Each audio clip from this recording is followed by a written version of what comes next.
Musalia Mudavadi has dropped a bombshell on Rigathi Gachagua. According to Musalia Mudavadi, Rigathi Gachagua cannot even be elected or appointed the chairman of Nyumba Kumi. That statement by Musalia Mudavadi, in my view, is significant politically speaking, because you all know that since his impeachment, Rigathi Gachagua has been working on a strategy of either winning the presidency himself or stopping William Ruto's re-election bid.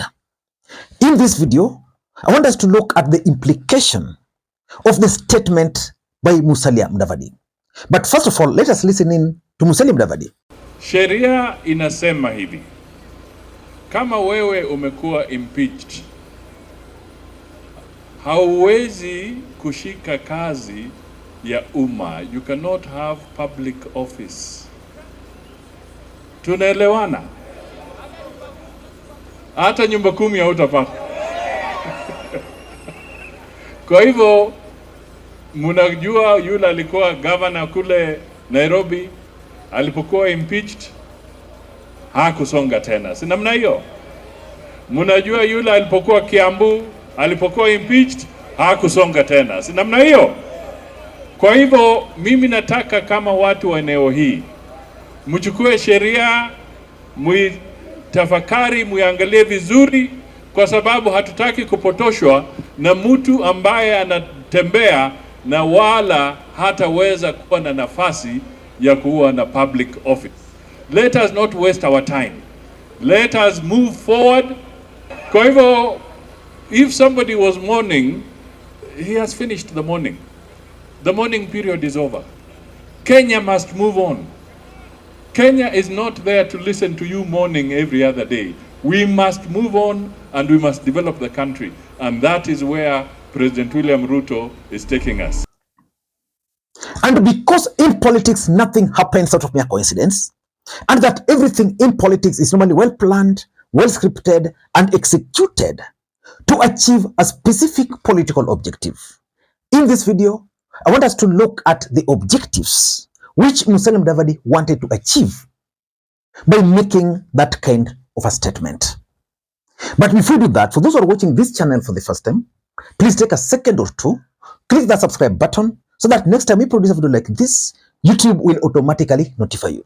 And to the subscribers, I want to continue thanking you guys for your continued support, because without that support, this channel cannot be where it is. Ladies and gentlemen, without any further ado, let us dive in. First of all, what are Rigathi Gachagua's options? Because according to Musalia Mudavadi, in 2027, Rigathi Gachagua cannot be appointed or elected to any position in the Republic of Kenya. And he even quoted Mike Sonko. Remember, Mike Sonko was impeached. And after that impeachment, he could not be cleared to run for the Mombasa gubernatorial seat, which he really wanted.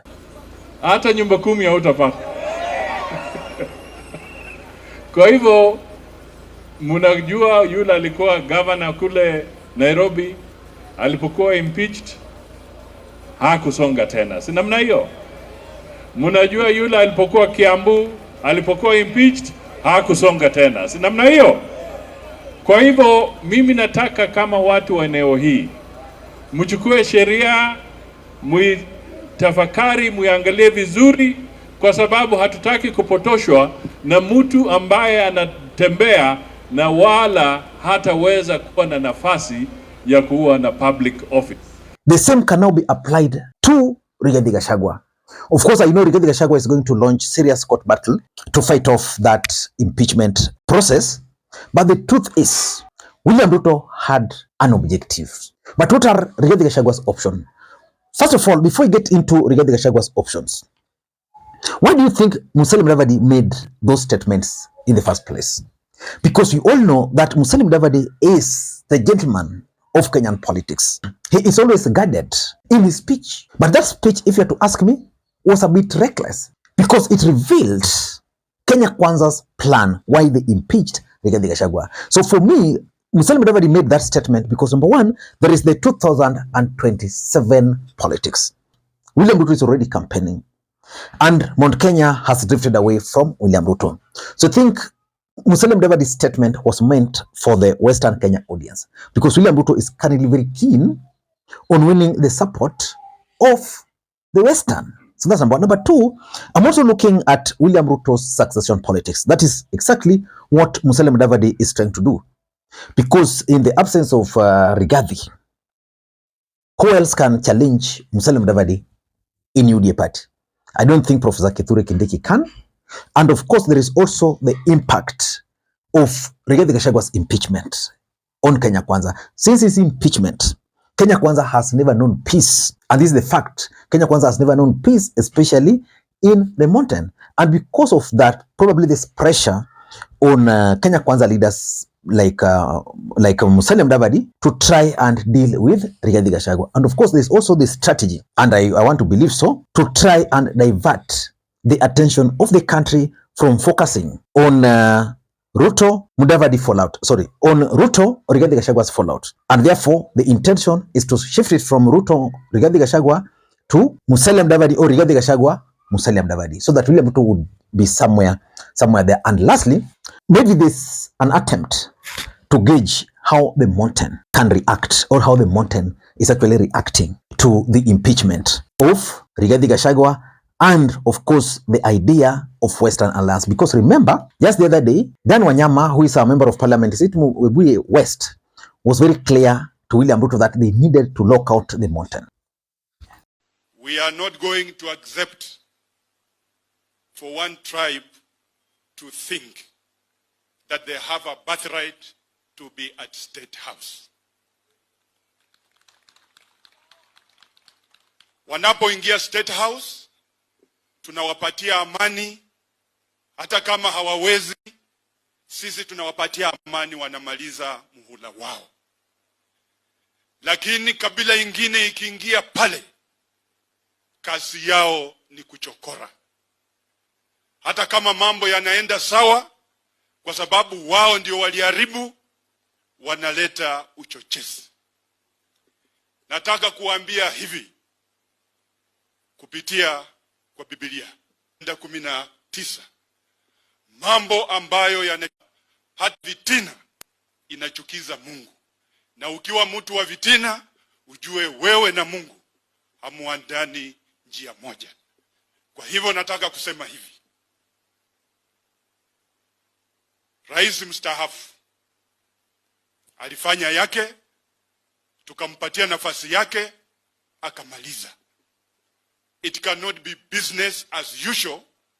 Wewe ukishastaafu, kaa nyumbani, ukae uone vitu zikiundwa. And I'm not begging him.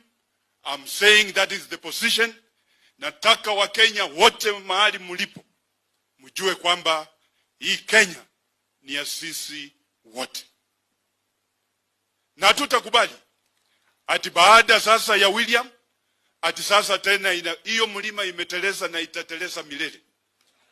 It can't be that the only people complaining are from one region. It can't be. Mpaka ma CSS mumongezewa. Leo vetting inafanywa ya CSS kutoka mlima. Na sisi tumenyamaza tu. Unafikiria tuko happy?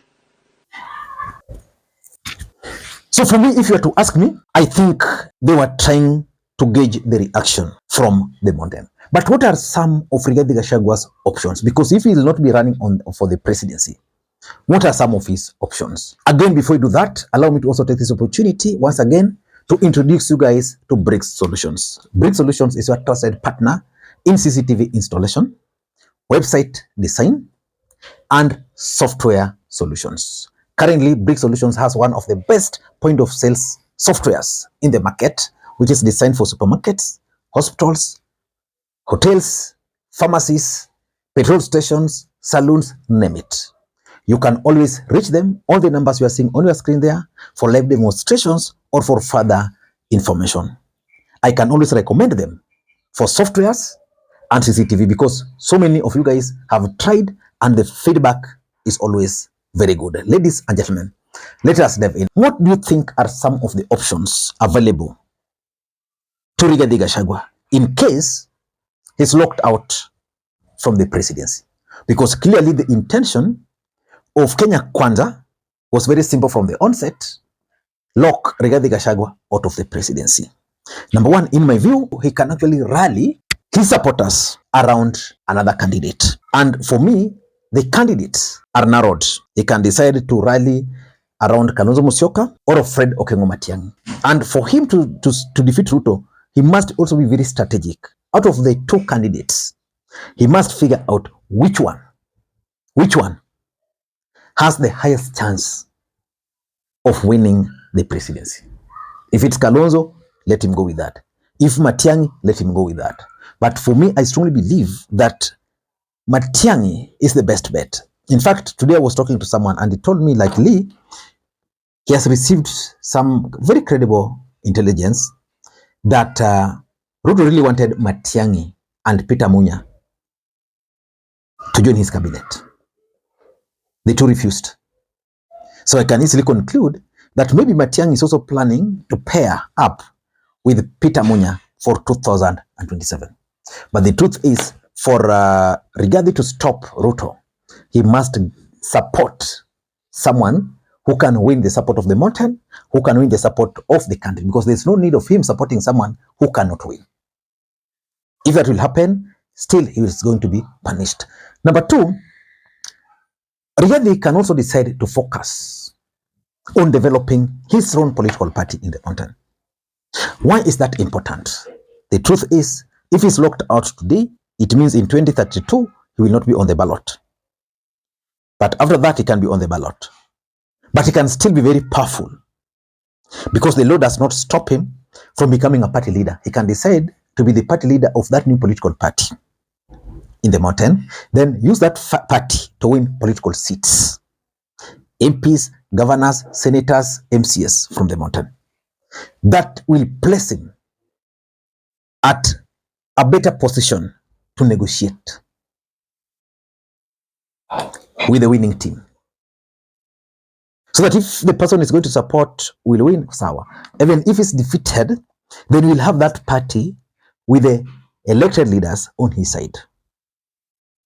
Again, very, very important strategy. He can focus on creating his own party so that he can win the seat there. Number three is court battle. Rigathi Gachagua can fight this up to Supreme Court. The intention is to politicize that process. Follow it until logical conclusion. Even if it will go beyond 2027, follow it. Because by following it up, a lot of things will come up. And lastly, I think, and this is the least option, he can decide, okay, let's form a political party and have a Mount Kenya-based presidential candidate. I want to assume that this probably is what informed the move by Justin Muturi to start provoking William Ruto. Because the truth is, Justin Muturi is clearly out to provoke William Ruto. He wants to be removed so that maybe he can then become the presidential candidate. Even if he will lose, they'll have MPs, they'll have governors. Ladies and gentlemen, until next time, this is Lee Makwiny. Bye-bye.